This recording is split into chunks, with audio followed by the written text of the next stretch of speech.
Before the success stories, the progress, there was you. You who made a choice to grow, to inspire, to overcome your own challenges. At NASM, we're in service of your limitless potential, because when you keep growing, we all get stronger, and we'll never stop making your journey our mission. Join the fitness leader. Become a fitness leader. Become a certified personal trainer.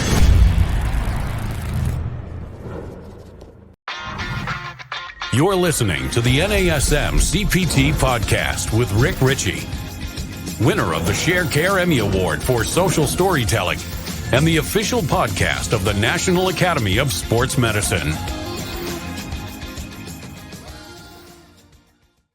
Hey, y'all, and welcome to the NASM-CPT Podcast. My name is Richey, and today we're going to be talking about lifting asymmetrical loads.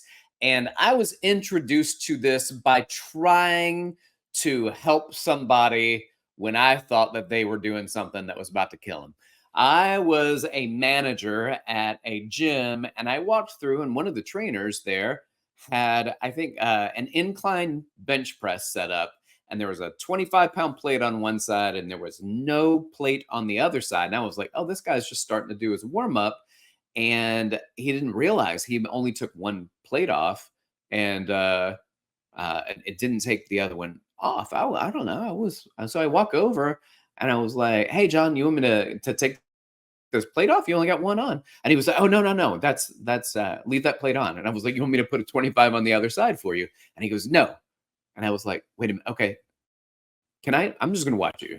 I'm just going to watch and see what happens, because I feel like you're screwing something up. This is whatever you're doing. It's probably wrong. And so anyway, he went ahead and lifted and did a set of incline dumbbell chest press with a barbell that had a 25-pound plate on one side. And I was like, man, that's crazy. I was like, can I try it? And I got underneath the bar. I could not figure out how to even pick it up. I was like, we're going to have to go lighter. So we started, took 25 off, put a 10 on, and then I tried it. And I was like, this is wild. And I love it.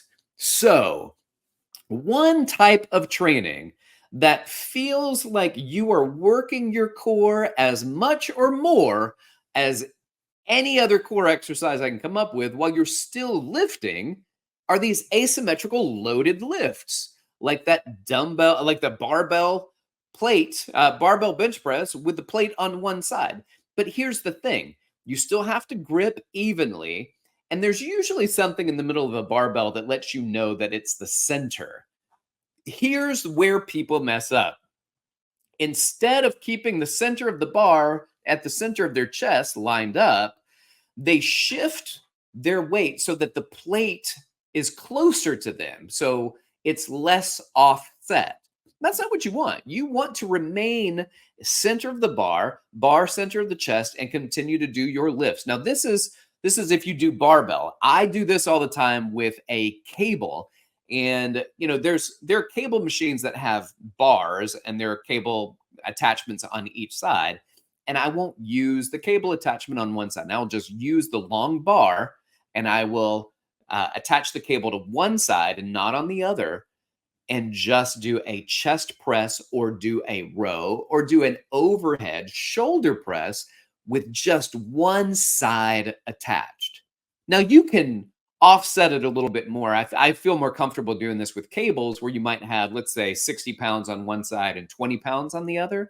But my favorite is to not even attach one side and keep only one side of the bar attached, and practice doing a pull or a push technique, a supinated row, an overhand row, a chest press, a shoulder press with a bar, and the cable machine is attached to one side. So you are aligning that in whatever way that you need to. Usually it's because the anchor for the pulley can kind of adjust, and so you can set that up to align it wherever you need to.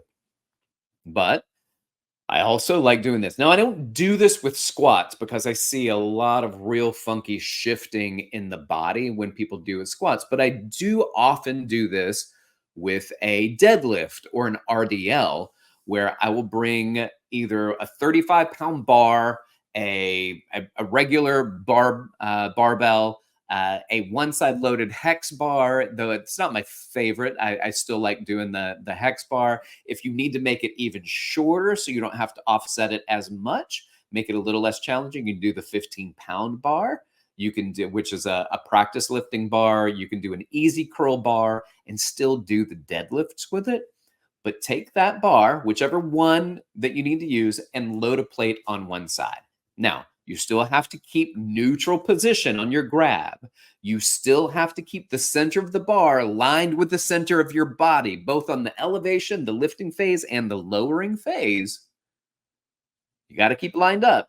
So don't let the plate shift closer to the body so that you're offsetting it so it feels more balanced. The goal of this is to not feel as balanced, and your core is making up for what's not loaded on the other side.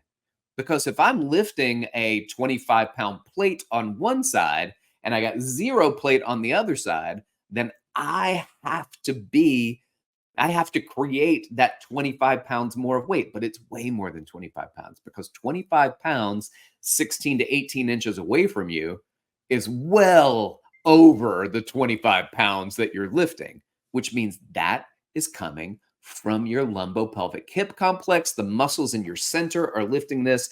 Do this under absolute control and slowly build into it. So you'll do it with maybe weight loaded on the left side, and you go through and get a few reps, starting with maybe a 5 or a 10-pound plate, add as needed, and then you switch it over. You'll do 10 on one side, take a break, do 10 on the other side, create your balance. So you're going to balance out your asymmetrical lifting. You're going to balance out lifting the asymmetrical loads by doing the same thing on both sides. You're not just going to be like the dude from what's a M. Night Shyamalan movie where the dude just lifted weights on one side of his body and he was jacked on one side and he kind of looked like me on the other side. So you want to make sure that you're still working out both sides of your body, but that asymmetrical load is a beast. Everybody that I do the loading patterns with thinks that it's amazing, it's fun, it's a heck of a core workout, and it's something that I think you'll enjoy, that you'll like doing. But let me ask this of you first. Do it yourself before you have your clients do it. Do it yourself, because then you're going to be able to give cues on what's the best way to lift it, how you should lift it first, how to engage your core while lifting, because you're going to walk yourself through it and you're going to keep those bars completely neutral. If you do the cable version, make sure that the line between the cable, the angle between the cable and the bar that you're holding is 90 degrees. Make sure it's 90 degrees. So don't let them step too far away. Don't let them step too far in, so it messes up that 90-degree angle. Make sure it's 90 degrees as you do the pull, or you do the push, or you do the overhead press. But when you're doing the barbell work, make sure the center of the bar is always lined up with the center of your chest when you do your lifts, and go have fun with it. All right. You get a chance to do it, let me know. Hit me up and DM me and say, hey, I did that asymmetrical loading pattern. I did it with myself. I did it with my clients. Here's the feedback for you. Let me know. Hit me up on Instagram at dr.rickrichey, or email me rick.richey@nasm.org, and hit me up on those if you've got questions for me. Y'all keep inspiring people to fitness. Thanks for listening. This has been the NASM-CPT Podcast.